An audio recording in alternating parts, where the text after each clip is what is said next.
नमस्कार विद्यार्थी मित्रांनो, आजच्या आपल्या या सेशनमध्ये मी आपणा सर्वांचं खूप खूप स्वागत करतोय। आपण पाहतोय इयत्ता 6वीचा मराठी माध्यमाचा जो काही विज्ञानाचा भाग आहे तर त्यामधला तिसरा चॅप्टर ऑलरेडी आपण पहिले 2 चॅप्टर जे आहेत तर ते कव्हर केलेले आहेत आणि आता हा तिसरा जो काही टॉपिक आहे तो म्हणजे सजीवांमधील वैविध्य आणि त्यांचे वर्गीकरण। तर हा आपल्याला या ठिकाणी कव्हर करायचा आहे, चालू करायचा आहे। या टॉपिकचं हे पहिलंच लेक्चर आहे, कदाचित 2 किंवा मॅक्झिमम 3 लेक्चर्सच्या माध्यमातून आपला हा टॉपिक जो काही आहे तर तो कव्हर होईल। ओके, तर जे मराठी मीडियमचे विद्यार्थी आहेत तर त्यांनी लवकरात लवकर सेशन जे काही आहे तर ते जॉईन करावं। इंग्लिश मीडियमच्या विद्यार्थ्यांसाठी निश्चितच उपयुक्त आहे। साहजिकच थोड्या वेळानं हे लेक्चर झाल्यानंतर इंग्लिश मीडियमचं एक स्वतंत्र असं लेक्चर होणारच आहे। असो, या ठिकाणी मित्रांनो हा जो टॉपिक आहे तर निश्चितच महत्त्वाचा आहे। इवन तुमचा 6चा सिलेबस जो आहे तर त्या दृष्टीने महत्त्वाचा आहे, पण फ्युचरमध्ये तुम्ही जेव्हा 7th 8th 9th वगैरेला जाल तेव्हा देखील या टॉपिकचं महत्त्व तुम्हाला त्या ठिकाणी नक्कीच जाणवणार आहे। का बरं, तर क्लासिफिकेशन ऑफ लिव्हिंग ऑर्गॅनिझम सजीवांचे वर्गीकरण हा घटक बायोलॉजीमधला विज्ञानामधला एक अत्यंत महत्त्वाचा असा भाग। वारंवार यावर प्रश्न येतात।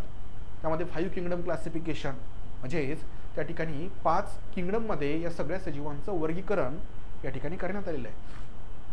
आर.एच. विटेकर यांनी हे वर्गीकरण केलेलं आहे, याबद्दल आपण शिकलो आहोत। यामधले महत्त्वाचे जे काही 2 किंगडम आहेत ते म्हणजे प्लांट आणि ॲनिमल म्हणजे वनस्पती आणि प्राणी प्रजाती। तर यांच्याबद्दल आपल्याला थोडंसं सखोलपणे समजून घ्यायचं आहे। त्यांचं वर्गीकरण करण्यासाठी, त्यांचं क्लासिफिकेशन करण्यासाठी पुन्हा आणखी कोणकोणते क्रायटेरिया लावल्या जातात तर हे देखील आपल्याला समजून घ्यायचं आहे। तर मित्रांनो या ठिकाणी आपण जर पाहिलं तर या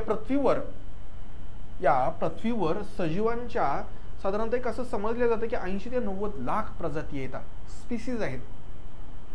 कदाचित ती संख्या त्याच्यापेक्षाही जास्त असेल। का बरं, कारण मानव या पृथ्वीवर येण्याच्या पूर्वीच लाखो स्पीसीज ऑलरेडी नष्ट झालेले आहेत। भविष्यातही नवीन स्पीसीज तयार होणार आहेत आणि म्हणूनच या ठिकाणी आपण अचूक असा आकडा स्पीसीजचा कधीही सांगू शकणार नाहीये। आजही तुम्ही जर पाहिलं तर वृत्तपत्रांमध्ये नेहमी बातम्या येतात की या भागामध्ये नवीन स्पीसीज नवीन प्रजाती सापडलेली आहे, बरोबर आहे। आणि या प्रत्येक प्रजातीचं, या प्रत्येक सजीवांचं जे काही वर्गीकरण आहे किंवा वर्गीकरण करताना जे काही आपण त्यांचे वैशिष्ट्य पाहतो तर त्याच्यामध्ये प्रचंड विविधता असते, बरोबर आहे। त्यांच्या जे काही सेल्स आहेत तर त्या सेलमध्ये काही सजीवांच्या सेल या प्रोकॅरियोटिक असतात तर काहींच्या युकॅरियोटिक म्हणजेच आदिकेंद्रकी असतात तर काहींच्या दृश्यकेंद्रकी असतात। काही सजीवांना शेपटी असते तर काहींना नसते। काही सजीव हवेमध्ये उडू शकतात तर काही उडू शकत नाहीत।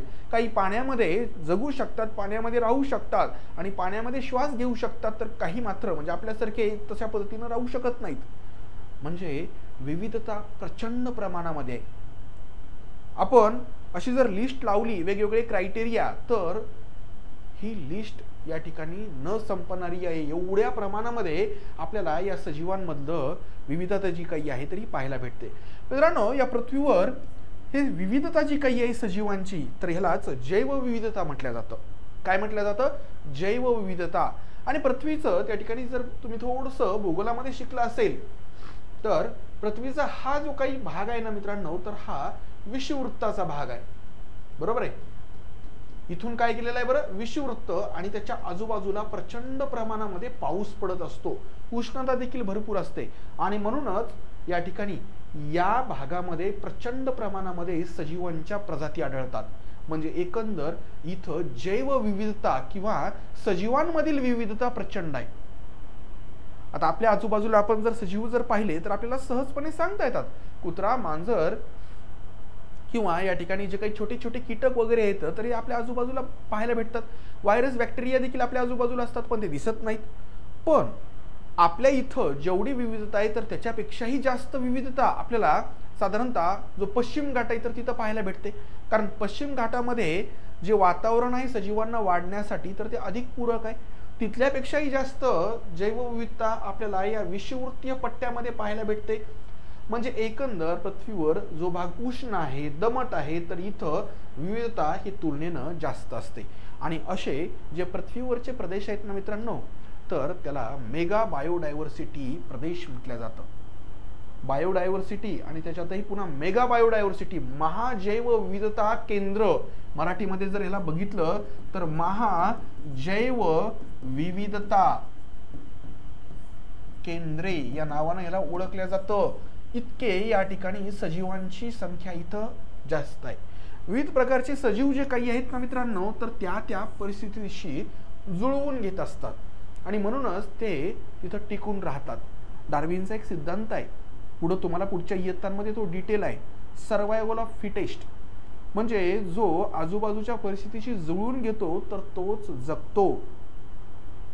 जो जुळवून नाही घेऊ शकत तर ती स्पीसीज, ती प्रजाती हळूहळू काय होते बरं, नष्ट होऊन जाते. म्हणजे एकंदर आपण वाळवंटी प्रदेशामध्ये गेलोत, आपण बर्फाळ प्रदेशामध्ये गेलोत, आपण समजा या विषुववृत्तीय प्रदेशामध्ये जर गेलोत तर आपल्याला त्या सजीवांमध्ये काही विशेष असे वैशिष्ट्ये पाहायला भेटतील. बरोबर आहे. आता ह्याचं उदाहरण जर पाहायला गेलं तर त्या ठिकाणी बर्फाळ प्रदेशामध्ये जे सजीव आहेत तर त्यांच्या शरीरावर चरबी जास्त असते. का बरं? कारण उष्णता शरीरामधली टिकून राहावी यामुळं चरबी जास्त असते. आता या उलट जर तुम्ही वाळवंटी प्रदेशामध्ये जर गेलात तर त्या सजीवांच्या भुवया जे आहेत तर त्या भुवया जाड असतात आणि त्या ठिकाणी त्याच्यावर ती जी काही केसांची संख्या आहे, त्याची डेन्सिटी आहे तर ती देखील जास्त असते. का बरं? तर वाळवंटी प्रदेशामुळं जेव्हा वाळू उडत असते तेव्हा ती डोळ्यामध्ये जाऊ नये म्हणून ते अडॉप्टेशन झालेलं आहे. बरोबर आहे. म्हणजे एकंदर सजीव कोणत्या भागामध्ये राहतो, कोणत्या प्रदेशामध्ये राहतो यानुसार त्याच्यात ते बदल झालेले आहेत. जिथं पाऊस कमी पडतो तिथल्या वनांमध्ये जे काही झाडं येतं तर ते पानं स्वतःची गाळतात. या उलट विषुववृत्तीय प्रदेशामध्ये प्रचंड पाऊस असतो आणि अशा वेळेस तिथल्या पानांची पानगळ होत नाही, वर्षभर पानं असतात. वाळवंटी प्रदेशामध्ये जर गेलं तर तिथं मात्र झाडांना पानच दिसत नाहीत किंवा असले तरी खूप छोटे छोटे असतात. तिथल्या पानांचं रूपांतर त्या झाडांनी चक्क काट्यांमध्ये केलेलं आहे. का नाही गंमत? म्हणजे बघा बाळांनो, या ठिकाणी तुम्ही त्या स्पीसीजला पाहून हे सांगू शकता की ही स्पीसीज, हा सजीव कोणत्या भागामधला असेल. बरोबर आहे. तर इथं आपण थोडंसं वनस्पतींचं वर्गीकरण आणि प्राण्यांचं वर्गीकरण याबद्दल पाहूया. वनस्पतींचं वर्गीकरण जर करायचं असेल तर तुम्हाला काय काय क्रायटेरिया लावावे लागतील बरं? तर वनस्पती कोणत्या प्रदेशामध्ये आढळतात हा क्रायटेरिया लावावी लागेल. वनस्पतींमध्ये सहमणी संस्था आहे का, म्हणजे झायलम आणि फ्लोएम आहे का, हाही क्रायटेरिया लावावा लागेल. वनस्पतींना बिया येतात की येत नाहीत, वनस्पतींना फुलं येतात की येत नाहीत, वनस्पतीच्या खोडाची रचना कशी आहे, वनस्पतीची उंची किती आहे, खूप उंच असतील तर त्या ठिकाणी त्या वनस्पतींना आपण वृक्ष संबोधतो. वनस्पतींचं जीवनचक्र कसं आहे, 1 वर्षात पूर्ण होतं, 2 वर्षात पूर्ण होतं का अनेक वर्ष लागतात, अनेक वर्ष चालतं, यानुसार आपण वनस्पतींचं वर्गीकरण करत असतो. आता याच पद्धतीनं प्राण्यांचं वर्गीकरण जर करायचं असेल तर काय करावं लागेल बरं? तर इथं या ठिकाणी प्राण्यांना पाठीचा कणा आहे का नाही. पाठीचा कणा असेल तर असे प्राणी हे व्हर्टिब्रेट या नावानं ओळखल्या जातात. जसं की माणूस हा व्हर्टिब्रेट आहे. त्याच पद्धतीनं त्यांच्यामध्ये प्रजननाची पद्धत कोणती आहे, असेक्शुअल की सेक्शुअल, म्हणजे अलैंगिक की लैंगिक. आता मागच्या चॅप्टरमध्ये मी तुम्हाला अलैंगिक आणि लैंगिक या 2 प्रजनन पद्धतीमधील मूलभूत फरक सांगितलेले आहेत. त्यानंतर त्यांचा अधिवास, म्हणजे असे प्राणी राहतात कुठं, हे काय आहेत बरं? तर हे वेगवेगळे क्रायटेरिया आहेत या वनस्पतींचं, प्राण्यांचं वर्गीकरण करण्यासाठी. हे वर्गीकरण करत असताना त्या शास्त्रज्ञांना हे सगळे निकष जे काही आहेत, हे क्रायटेरिया जे आहेत तर हे ध्यानात घेऊनच त्यांचं वर्गीकरण करावं लागतं. बरोबर आहे. तर इथं थोडंसं आपण पुढे जाऊया. आता वनस्पतींमध्ये देखील मित्रांनो खूप जास्त डायव्हर्सिटी आहे. आता आपण वनस्पती म्हटलं की आपल्या डोक्यात काय असतं की वनस्पती या प्रकाश संश्लेषण करतात.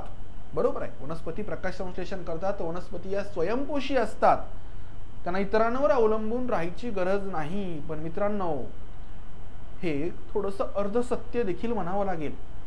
सगळ्याच वनस्पती या प्रकाश संश्लेषण करतात असं नाही. तर तुम्हाला काही वनस्पती या हेटेरोट्रॉपिक देखील आढळतील. इवन तुम्हाला आश्चर्य वाटेल, काही वनस्पती चक्क कीटक खातात, त्यांना इन्सेक्टिव्हरस प्लांट्स म्हणतात, कीटकभक्षी वनस्पती. आता तुम्ही म्हणाल की वनस्पतींचे एवढे वाईट दिवस आले का की त्यांना किडे खायची वेळ आली? तर मित्रांनो, या ठिकाणी कुणीही खुशीनं असा निर्णय घेईल का? त्यातही वनस्पती असा निर्णय घेतायत किडे खायचा, त्यावरती काहीतरी मजबुरी असेल आणि तुम्हाला इथं हेच समजून घ्यायचंय. ठीक आहे की वनस्पती ज्या आहेत तर त्या सगळ्यात स्वयंपोषी नसतात. आपल्या आजूबाजूच्या ज्या वनस्पती आहेत त्या बहुसंख्य या पद्धतीनं प्रकाश संश्लेषण करतात. प्रकाश संश्लेषण म्हणजेच फोटोसिंथेसिसचं वैशिष्ट्य मी देखील सांगितलेलं आहे बघा. प्रकाश संश्लेषणामध्ये वनस्पती काय करतात तर कार्बन डायऑक्साईड घेतात पानांद्वारे, पाणी घेतात म्हणजे वॉटर मुळांद्वारे, ठीक आहे, म्हणजे CO2 भेटला त्यांना, वॉटर भेटलं, आणखी काय पाहिजे तर आणखी सनलाईट पाहिजे, आणि सनलाईट तर त्यांना उपलब्ध असतोच. आणखी काय पाहिजे, क्लोरोफिल पाहिजे. क्लोरोफिल कुठं असतं त्यांच्या पानांमध्ये असतं, म्हणून तर पानं त्यांचे हिरवे दिसतात. एवढं झालं की वनस्पती ही प्रकाश संश्लेषणाची अभिक्रिया करतात आणि त्याद्वारे त्यांनी स्वतःचं जे काही फूड आहे तर ते ग्लुकोजच्या स्वरूपामध्ये तयार करतात. आता या प्रकाश संश्लेषणाची गंमत किंवा फायदा असा आहे की या ग्लुकोज सोबत वनस्पती ऑक्सिजन देखील तयार करतात. आणि म्हणूनच तुम्ही बऱ्याच वेळेस घोषणा देखील दिलेल्या असतील बघा तुमच्या शाळेमध्ये, झाडे लावा झाडे जगवा. का बरं? कारण हे झाडं नसल्यामुळं, काय बरं, हे झाडे आपण त्या ठिकाणी तोडल्यामुळं काय व्हायलंय तर पृथ्वीवर मोठ्या प्रमाणामध्ये तापमान वाढ व्हायली, पृथ्वीचं तापमान वाढायलंय, पृथ्वीवर ऑक्सिजनची कमतरता आणि कार्बन डायऑक्साईडचं प्रमाण वाढायलंय. आणि एकंदर हे सगळं टाळायचं असेल तर आपल्याला अधिकाधिक वनस्पती ज्या काही आहेत तर ह्यांचं त्या ठिकाणी लागवड करणं आवश्यक आहे. तर हे ऑटोट्रॉफिक कायता, या वनस्पती कशा असतात बरं? स्वयंपोषी असतात, स्वतःचं फूड स्वतः बनवतात. कशाच्या स्वरूपामध्ये? ग्लुकोजच्या स्वरूपामध्ये. आता आपण बघूया या ठिकाणी हेटेरोट्रॉफिक प्लांट बद्दल. हेटेरोट्रॉफिक प्लांट म्हणजेच काय तर असे वनस्पती की ज्या चक्क काय करतात बरं, दुसऱ्या प्लांट कडून स्वतःचं फूड मिळवतात. आता तुम्ही म्हणाल की हे कसं शक्य आहे? तुम्हाला कधी अनुभव आला असेल बघा, तुम्ही दवाखान्यामध्ये गेलात आणि डॉक्टर काय म्हणले की बाळा तुझ्या पोटामध्ये जंत झालेत. आता तुम्ही म्हणाल की जंत आपल्या पोटामध्ये जगतात कसे? तर बाळांनो, हे जंत काय आहेत माहितीये का? हे जंत असे जीव आहेत की जे आपण जे काही खाल्लं, जे पचवलं तर तेच ऍब्झॉर्ब करतात.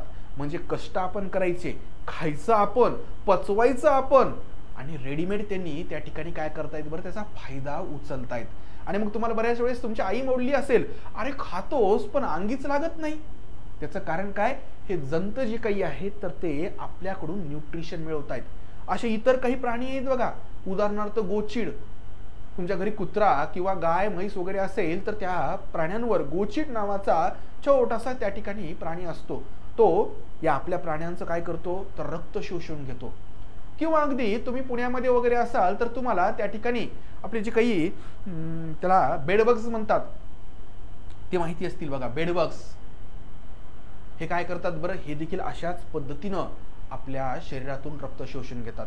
वनस्पतींमध्ये देखील अशा काही वनस्पती आहेत. या वनस्पतींचे नावं जर बघितले तर त्याच्यामध्ये लोरॅन्थस किंवा अमरवेल यांचा त्या ठिकाणी उल्लेख करावा लागतो. बघा इथं एक फोटो देखील घेतलेला आहे. ही वनस्पती आहे बघा, प्रॉपर हिरवी वनस्पती जी बिचारी फोटोसिंथेसिसद्वारे स्वतःचं फूड मिळवते. आता या वनस्पतीच्या भोवती ही जे काही तुम्हाला विळखा घातलेला दिसते ना, ही देखील एक वनस्पती आहे. आणि ही वनस्पती काय करते माहिती का? या वनस्पतीच्या शरीरामध्ये स्वतःचे असे त्या ठिकाणी होस्टेरिया टाईपचे काय करते बरं, तर मुळं इन्सर्ट करते आणि त्याच्यातून स्वतःसाठी फूड मिळवते, स्वतःसाठी अन्न मिळवते.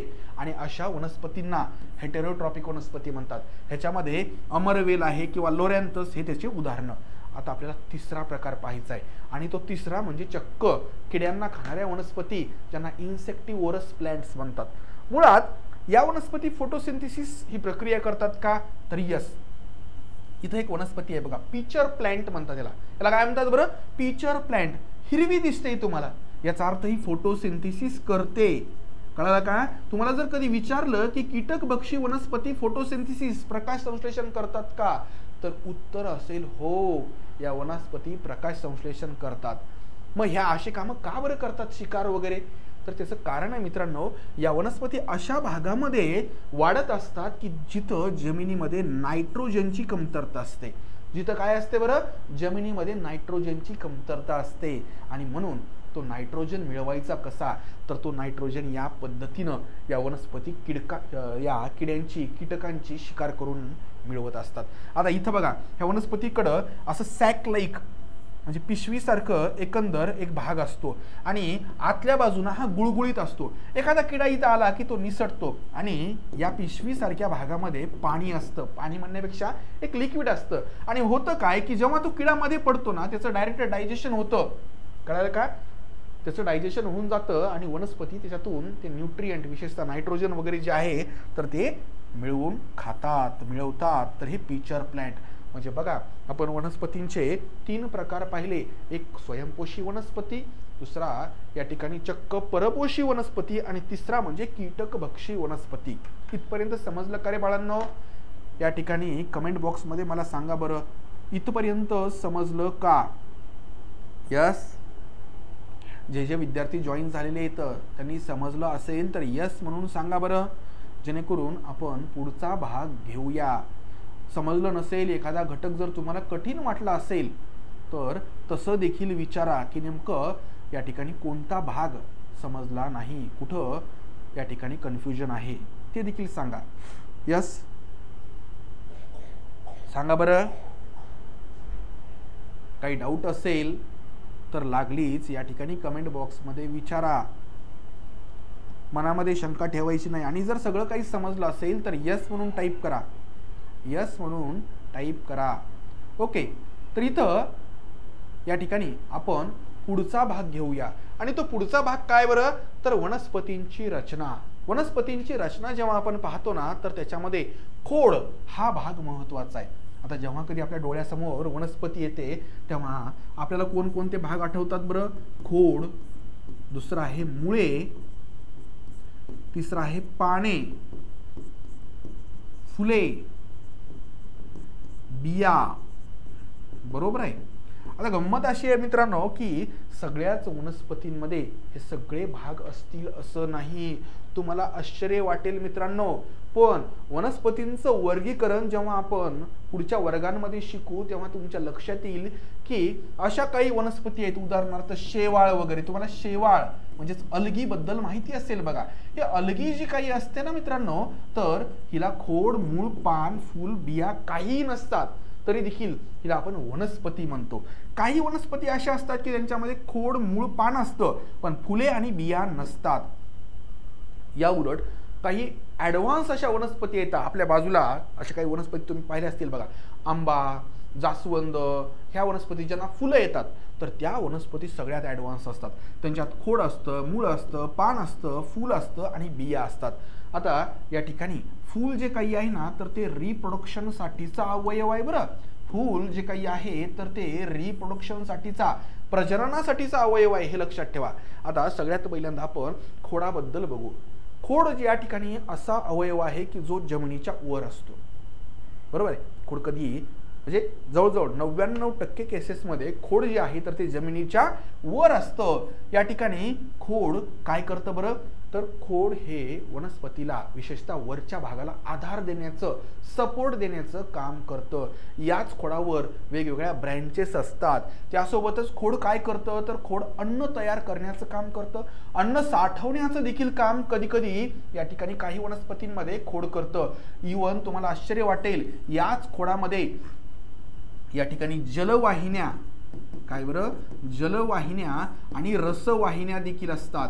या रसवाहिन्यांच्या माध्यमातून अन्नाचं वहन वनस्पतीमध्ये होत असतं. अन्नाचं वहन. आणि जलवाहिन्यामध्ये पाण्याचं वहन होत असतं. याचा अर्थ खोड जर तोडलं तर साहजिकच पाण्याचं आणि अन्नाचं जे काही ट्रान्सपोर्टेशन आहे वनस्पतीमधलं तर ते चक्क काय होईल बरं? बंद होईल. त्यासोबतच मित्रांनो काही वनस्पतींमध्ये खोड जे काही आहे तर ते रिप्रोडक्शनसाठी म्हणजे खोडाचा काही भाग जर तोडला आणि तो जर दुसरीकडे जर आपण जमिनीमध्ये रोवला तर तिथून नवीन वनस्पती येते. म्हणजे एकंदर खोड हे रिप्रोडक्शनसाठी देखील उपयुक्त ठरतं. सगळ्याच वनस्पतींमध्ये नाही, काही वनस्पतींमध्ये. काही वनस्पतींमध्ये खोडामध्ये अन्न साठवलं जातं. बरोबर आहे. म्हणजे एकंदर खोड हे वेगवेगळ्या कारणासाठी उपयुक्त आहे. आता मुळांबद्दल जर सांगायचं झालं तर जनरली मुळं हे कसे असतात बरं? जमिनीच्या खाली वाढतात. काय करतात तर पूर्ण वरच्या भागासाठी पाणी ॲब्झॉर्ब करण्याचं काम करतात. बरोबर आहे. जमिनीच्या आतून पाणी शोषून घेण्याचं काम कोण करतं? मुळच करतात. या पाण्यासोबतच वेगवेगळे खनिज देखील जे आहेत तर ती देखील मुळच शोषून घेत असतात. वरच्या सगळ्या झाडाला आधार देण्याचं, सपोर्ट देण्याचं काम देखील कोण करतं? मुळच करतात. त्यासोबतच या ठिकाणी तुम्हाला आश्चर्य वाटेल, गाजर असो, मुळा असो, या वनस्पतींमध्ये आपण जो भाग खातो ना, तो या ठिकाणी अन्न साठवण्याच्या साठी देखील उपयुक्त ठरतो. मुळांचे प्रकार देखील असतात खरं तर टॅपरूट आणि फायब्रस रूट. इथं तुम्ही जर पाहिलं तर टॅपरूट जो काही असतो ना, तर तो एक ह्याला सोटमूळ म्हणतात. टॅपरूटलाच काय म्हणतात बरं? सोटमूळ. बरोबर आहे, सोटमूळ. आणि ह्याच्यामध्ये ह्याला असे ब्रँचेस देखील फुटलेले असतात. या उलट आणखी काही रूट्स असतात, ते म्हणजे फायब्रस रूट. ते या पद्धतीनं तुम्हाला दिसतात. ओनियन असो, ग्रास असो, ह्याच्यामध्ये हे फायब्रस किंवा तंतुमय मुळे तुम्हाला पाहायला भेटत असतात. ओके, म्हणजे एकंदर मुळांचे टॅपरूट आणि फायब्रस रूट म्हणजेच सोटमूळ आणि हे जे काही रेशीदार किंवा तंतुमय मुळे असे भाग किंवा प्रकार देखील पडतात. पानांच्या बाबत जर बघितलं तर पानांमध्ये काय असतं? तर पानांमध्ये फोटोसिंथेसिससाठी क्लोरोप्लास्ट असतं. काय असतं? क्लोरोप्लास्ट असतं, ज्याद्वारे वनस्पती काय करू शकतात? तर प्रकाश संश्लेषण करू शकतात. आता याच पानांवर छोटे छोटे छिद्र असतात. याच पानांवर छोटे छोटे छिद्र असतात. याला म्हटलं जातं स्टोमॅटा. मराठीमध्ये म्हणतात पर्णरंध्रे. मराठीमध्ये काय म्हणतात बरं? पर्णरंध्रे. गंमत अशी आहे की फोटोसिंथेसिससाठी कार्बन डायऑक्साईड लागतो बघा, आणि मग तो कार्बन डायऑक्साईड वनस्पती याच पर्णरंध्रांमधून घेत असतात. बरोबर आहे, या छोट्या छोट्या छिद्रांमधून घेत असतात. आणि जो ऑक्सिजन सोडत असतात वनस्पती, तो देखील याच्यामधूनच सोडत असतात बाहेर. म्हणजे वायूंची देवाणघेवाण जी काही आहे ना, कार्बन डायऑक्साईड असो किंवा ऑक्सिजन, तर ह्याची देवाणघेवाण देखील कुठून होत असते? तर या पानांमधूनच होत असते, त्याच्या छोट्या छोट्या छिद्रांमधून. पानांचे दोन प्रकार असतात. एक म्हणजे त्यातल्या व्हेन्सनुसार पॅरलल व्हेनेशन आणि रेटिक्युलेट व्हेनेशन असं त्याला म्हटलं जातं. तर ते असो, त्यानंतर आपण पाहणारच आहोत. फुले, या ठिकाणी फुले वनस्पतीचा सगळ्यात आकर्षक भाग असतो. या फुलांच्या बाबत गंमत अशी की फुलांपासूनच या ठिकाणी फळे आणि बीजांची निर्मिती होत असते. तुम्ही पाहिलं असेल, आंब्याला जेव्हा मोहर येतो तर त्याच्यानंतर या ठिकाणी त्याचंच रूपांतर आंब्यामध्ये होत असतं किंवा त्याच्या बीजामध्ये होत असतं. म्हणजे फूल हे प्रजननासाठीचा अवयव आहे वनस्पतीमधला, हे लक्षात ठेवा. तो जेवढा आकर्षक आहे तर त्यासोबतच तो प्रजननामध्ये देखील तेवढीच महत्त्वाची भूमिका निभावतो. फुलं जे आहेत तर ह्याचे लिंग देखील असतात. पुल्लिंगी असतं फूल, त्यानंतर स्त्रीलिंगी असतं. कधी कधी एकाच फुलामध्ये दोन्ही त्या ठिकाणी ऑर्गन्स असतात, म्हणजे असे फुलं हे द्विलिंगी असतात. लक्षात घ्या, फुले पुल्लिंगी, स्त्रीलिंगी किंवा द्विलिंगी अशा पद्धतीचं देखील आपल्याला पाहायला भेटतं. ठीक आहे, तरी तुम्हाला नंतरच्या वर्गांमध्ये अगदी डिटेलमध्ये असणारच आहे. इथपर्यंत आपण या ठिकाणी थांबूया, कारण लागलीच आपला इंग्लिश मीडियमचं देखील लेक्चर आहे. ओके, ठीक आहे, भेटूया उद्याच्या सेशनमध्ये. तोपर्यंत खूप खूप धन्यवाद.